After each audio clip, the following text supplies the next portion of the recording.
Good day everyone. Welcome to BSED 3E TV. I am your teacher for today. I am teacher Gerald. Today, we will be learning making connections between texts on particular social issues, concerns, and dispositions in real life.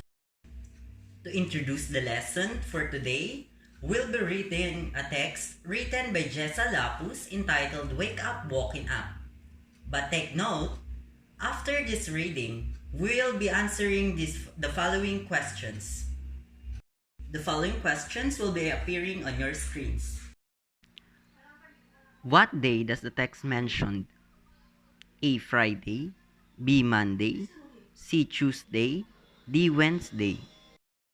The following are the usual morning on a typical day except A. Going to work and school, B. Riding public utility vehicles, C. Selling pandesal, D. Skiing. What reaction or emotion can be drawn in the line? Those hours are full of laughter and stories. But we have to bid our goodbye and go home. I rode the jeepney and closed my eyes. A. Happiness, B. Reminiscence, C. Satisfaction, D. Sorrow. What is being implied in the statement? Miss, I was awakened by the lady near me. Fix your face shield before you sleep. I mouthed, thank you, sat properly, and fixed my things. It has been more than a year since that happened. A. The writer just had a dream. B. The writer has passed the school. C. The writer reaches his destination. D. The writer sells face shield. What happened according to the text? A. There was a field trip. B. The widespread disease called COVID-19. C. It was just a mental health break. D. It was just a vacation. So I guess we are all set. So let's read the short story. It was Monday, and I was ready to set my foot at the school. The sun shines brightly. The streets are now busy with people who are ready to go to their respective workstations and schools. The sound of horns of Kuya who sells pandesal. Different stores that are already open. Public utility vehicles that are fully loaded. And different scenarios in every corner of the place. This has been the usual morning on a typical day. As I walk towards the classroom, even from the outside, you can hear the loud voices of different people inside room 206. They are probably discussing the assignment Miss Villardo gave us yesterday. When I entered the room, I gave my warmest hugs to my friends and sat down on my chair. The day has begun. Teachers come and go. I have to pretend that I understood the lesson given from 8 a.m. to 3 p.m. But when the teacher has said the magic words, class is dismissed, I quickly fix my things and ask my classmates out for some snacks and to spend an hour or two in the nearby videoke hub. Those hours are full of laughters and stories. But we have to bid our goodbye and go home. I rode the jeepney and closed my eyes. Miss, I was awakened by the lady near me. Fix your face shield before you sleep. I mouthed, thank you, sat properly, and fixed my things. It has been more than a year since that happened. The memories from the past still visit me. Those good days I shared with people. The normal we are used to. If I would have known that would be the last day, I would have spent it more. It has been more than a year since the news about COVID-19 broke. It has been that long since I last saw my classmates and spent time with them. Now that we are under the new mode of learning, it is challenged to survive the self-paced education with no one to share your feelings with. It has been a couple of months since the government implemented quarantine guidelines that cost not only leisure time but also work. I can still remember the day my father went home and announced that a company he spent his 25 years with decided to shut the company down due to financial problems. Days where people start knocking for alms to survive a day. News bombarded with people who lost their jobs and have to spend months in the city since the lockdown began. It has been a year and more since the battle against the virus started. Frontliners offered their lives to fight for our safety. Nonetheless, we are all battling with personal and social problems. The fight is far from over. Tomorrow is still uncertain, yet today is in our hands, and what we can do best is follow the protocol. One day, we'll wake up from this nightmare. For now, we are waiting for the new normal that we have to deal with. Now that we are done with our reading, let us answer the 5 questions I provided you earlier. First question. What day does the text mention? A. Friday, B. Monday, C. Tuesday, D. Wednesday. Now, if your answer is letter B, you got it right. Question number 2. The following are the usual morning on a typical day, except 1. A. Going to work and school. B. Riding public utility vehicles. C. Selling pandesal. D. Skiing. And if your answer is letter D, give yourself a clap because you got it right. What reaction or emotion can be drawn in the line? Those hours are full of laughter and stories, but we have to bid our goodbye and go home. I rode the jeepney and closed my eyes. A. Happiness. B. Reminiscence. C. Satisfaction. D. Sorrow.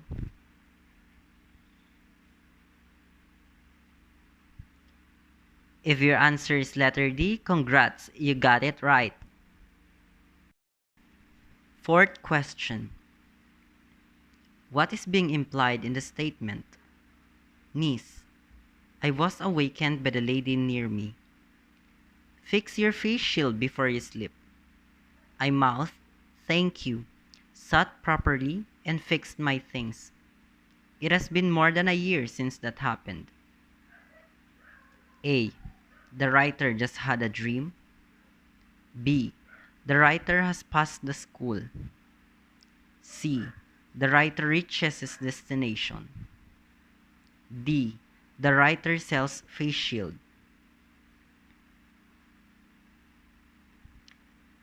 And if your answer is letter A, congratulations, you got it right again. Fifth and final question. What happened according to the text? A. There was a field trip. B. The widespread disease called COVID-19. C. It was just a mental health break. D. It was just a vacation.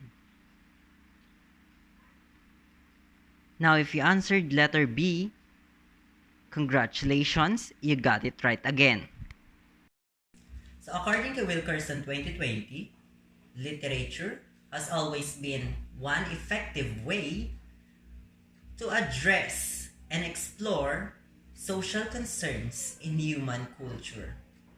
Stories, plays, and other fictional media are often embedded with some social or cultural concerns in its thematic point of view of its narrative.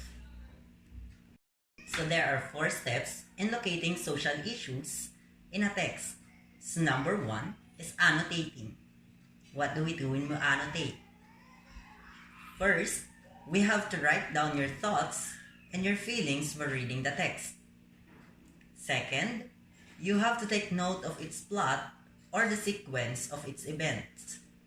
Third is you have to encircle unfamiliar words and try to find them using contextual clues for better understanding of a text.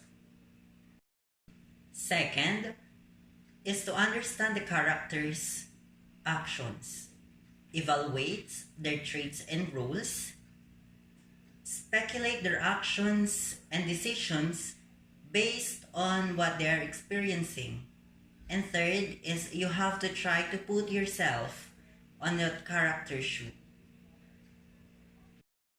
Third step in locating social issues in a text is recognize the context. So how do we recognize the context?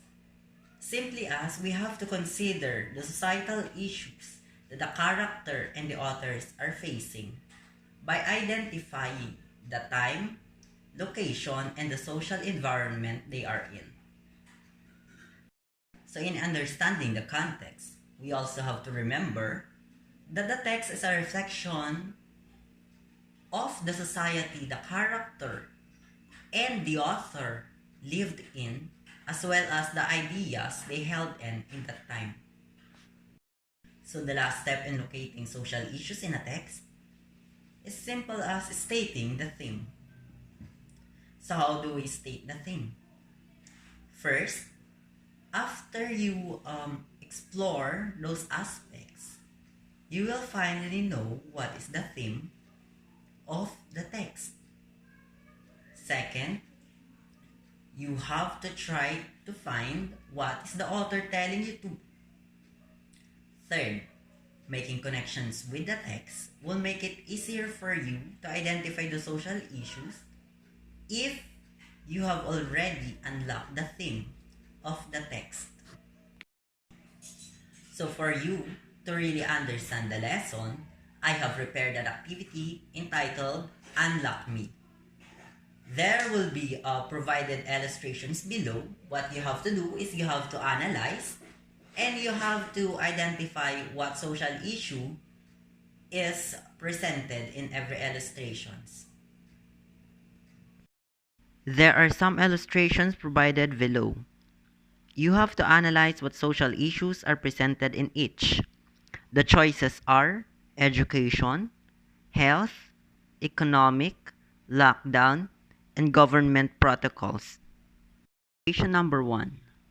Mayor, how did Sanggunian ng Kabataan came up with the idea of community pantry, as well as providing an efficient alternative to help the kabataan ng bayan to cope with the new normal setup? Situation number 2. Did you see how everyone is losing their motivation in learning? We are too bombarded and exhausted with lots of modules, activities, and other requirements. It's exhausting. Situation number 3. So, you're experiencing fever for 3 days now. Are you feeling any other problems like sore throat, headaches, chest pains, or shortness of breath? Yes, doc. I have a cough and I've been getting severe headaches. I feel dizzy all the time, but I don't experience chest pains. Situation number 4. Son, as stated on the news report about the enhanced community quarantine we've seen earlier, we aren't allowed to go out. Starting today, you cannot go out and play outdoors with your friends. It's for your safety in ours from the virus. Situation number 5. Yesterday, the Interagency Task Force protocols and guidelines on the implementation of community quarantine were released. We must read and follow them. So now, let us find out if you answer all the situations correctly. Number 1, economy. 2, education. 3, health. 4, lockdown. And number 5, government protocols. I hope you got it all right. Give yourself some claps. Very good, everyone. Looks like you've really understood our lesson for today. So let's move on to our next lesson, which is the things to consider in making connections in a text. So I have a question for you. So why do we need to connect with whatever we read? So making connections with a text is one of the critical reading comprehension strategies that will help you make meaning of the text that you are reading. So, as you connect with the text, it will help you make sense of what you're reading, retain information better, and engage more with the text itself. Making connections will also help you connect your prior knowledge, experience, understanding, and belief in the text. So there are 3 types of connections when you make connections with the text. First is text-to-self connections. So this connection will help you to connect what you are reading to your personal knowledge or ideas. So therefore, if you had wide range of experiences, you will make more or a lot of meaningful connections with the text. But if you have limited experiences, you will make vague or general meaning of the text you are reading. So the second type of connection is text-to-text connections. So what is text-to-text connections? So text-to-text connections is when you are able to connect the text you are reading from the previous readings or previous books you've listened to. So in text-to-text connections, you may also relate that the same character, setting, plot, or the events on the other books that you have read before. So a significant text-to-text connection is when you are able to connect what you have learned from other texts to another book or another text you are reading. So the last connection is text-to-world connections.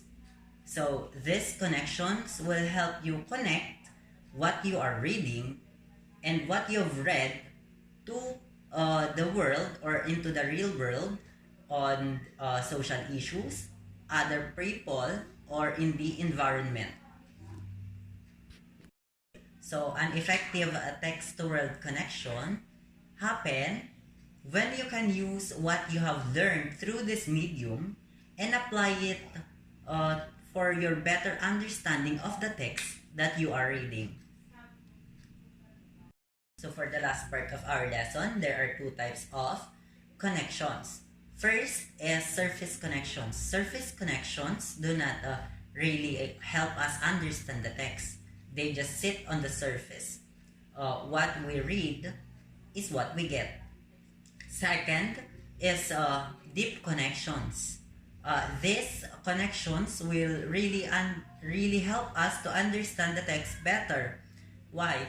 Because we try to search within the text, the emotions of the text, the theme of the text. That's why we can understand the text better and we can know what the author is telling us about. So we've already finished the lesson. So I want to evaluate if you really understood the lesson. We'll be having a short quiz. Identify what is being described. Number 1. These connections do not help us understand the story any better. These connections do not help us understand the story any better. Answer. Surface connection. Number 2. This connection will help you connect what you are reading to real events, past or present, social issues, other people, and happenings going on in the world. This connection will help you connect what you are reading to real events, past or present, social issues, other people, and happenings going on in the world. Answer. Text-to-world connections. Number 3. These connections help us understand the story and infer the author's message. Number 3. These connections help us understand the story and infer the author's message. Answer. Deep connections. Number 4. This connection will help you connect what you are reading to your personal experiences or knowledge. Number 4. This connection will help you connect what you are reading to your personal experiences or knowledge. Answer. Text-to-self connections. Number 5. This connection will help you connect what you are reading to other books that you have read or listened to before. Number 5. This connection will help you connect what you are reading to other books that you have read or listened to before. Answer. Text-to-text connections. So it's a great day for all of us. We have learned a lot today. So it only proves that not even COVID can stop us from learning. Good job, everyone. So again, thank you for participating in my class today. I am your teacher, Gerald. And this is BSED 3E TV. See you again next time. Bye-bye.